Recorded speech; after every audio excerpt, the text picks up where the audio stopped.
مولاي صل وسلم دائما أبدا على حبيبك خير الخلق كلهم مولاي صل وسلم دائما أبدا. Assalamualaikum warahmatullahi wabarakatuh.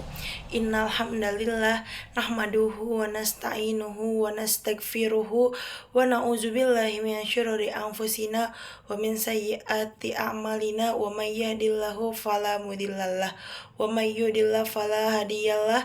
Asyhadu an la ilaha illallah wahdahu la syarikalah wa asyhadu anna Muhammadan abduhu wa rasuluh. Allahumma sholli wa sallim wa barik ala sayyidina Muhammad wa ala alihi wa sahbihi ajmain, amma ba'du. Teman-teman yang berbahagia, alhamdulillah segala puji hanya milik Allah Subhanahu wa taala yang senantiasa memberikan kita nikmat kesehatan, kesempatan, serta nikmat iman dan Islam hingga detik ini. Tanpa kasih sayangnya, tidak mungkin kita bisa berkumpul dalam keadaan baik seperti ini. Makna syukur menurut ulama dalam kehidupan sehari-hari. Seringkali kita hanya fokus pada hal-hal besar yang belum tentu dapat kita capai. Kita merasa kurang, merasa belum puas, hingga lupa bahwa sebenarnya Allah itu telah menumpukan begitu banyak nikmat kecil dalam kehidupan kita. Menurut Ibnu Qayyim, syukur itu memiliki 3 bentuk. Yang pertama itu ada syukur dengan lisan, yang dimana memuji Allah, mengakui nikmatnya dan tidak mengeluh. Yang kedua itu syukur dengan hati, menyadari bahwa semua kebaikan itu berasal dari Allah, serta menumbuhkan kecintaan kita kepada Allah. Yang ketiga itu syukur dengan anggota badan.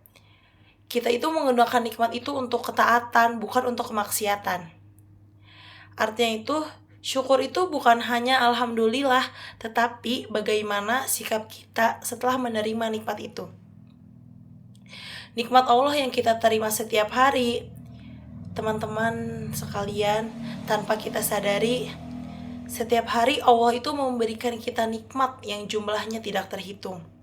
Kita bisa bangun tidur, bisa melihat, bisa mendengar, bisa berjalan. Semua itu adalah nikmat yang tidak selalu bisa dirasakan oleh orang lain. Dalam surat An-Nahl ayat 78, Allah berfirman, dan Allah mengeluarkan kalian dari perut ibu kalian dalam keadaan tidak mengetahui sesuatu pun. Lalu Dia memberikan pendengaran, penglihatan, dan hati nurani agar kalian dapat bersyukur. Ayat ini mengingatkan kita bahwa sejak lahir pun Allah sudah memberi kita modal untuk kita hidup. Maka pantaslah kita harus bersyukur, dan syukur itu menjadi kewajiban kita. Agar kita bersyukur, satu resep sederhana agar kita bisa menjaga rasa syukur. Dalam sebuah hadis disebutkan, pandanglah orang yang berada di bawahmu dalam urusan dunia, dan janganlah pandang orang yang berada di atasmu. Hal itu akan membuatmu tidak meremehkan nikmat Allah. Hadis riwayat Bukhari dan Muslim. Itulah cara menjaga hati agar tidak iri, tidak merasa kurang, dan tidak terjebak dalam perlombaan dunia. Contoh kita bersyukur itu bisa kita terapkan dalam kehidupan sehari-hari. Agar lebih mudah dipahami, ada beberapa contoh. Yang pertama itu, ketika kita makan, kita ucapkan alhamdulillah dan tidak mengeluh bahwa makanan itu tidak enak. Ketika melihat orang lain lebih sukses, kita hanya berkata, ya Allah, Engkau diberi aku rezeki cukup, aku ridho. Ketika diberi kesehatan, kita gunakan untuk hal bermanfaat, bukan untuk kegiatan yang sia-sia. Ketika diberi keluarga dan teman yang baik, kita juga harus menjaga hubungan itu dengan kebaikan. Syukur itu membuat kita hidup lebih tenang dan tidak mudah stres. Manfaat besar dari syukur bukan hanya ibadah, tetapi memiliki manfaat besar. Yang pertama itu dijauhkan dari azab Allah Subhanahu wa taala. Orang yang kufur nikmat hidupnya gelisah, sebaliknya juga orang yang bersyukur dilindungi Allah. Yang kedua itu syukur mendatangkan ridho Allah. Ketika Allah ridho, hidup kita dipenuhi dengan keberkahan. Yang ketiga itu ada syukur menambahkan nikmat Allah. Dalam Quran surat Ibrahim ayat 7, jika kalian bersyukur, pasti aku akan menambahkan nikmat kalian.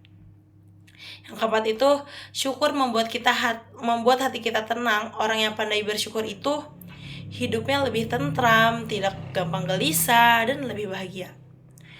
Syukur juga menjaga kita dari penyakit hati, penyakit iri dengki, sombong, merasa kurang. Semuanya itu bisa kita hilangkan dengan kita memperbanyak bersyukur.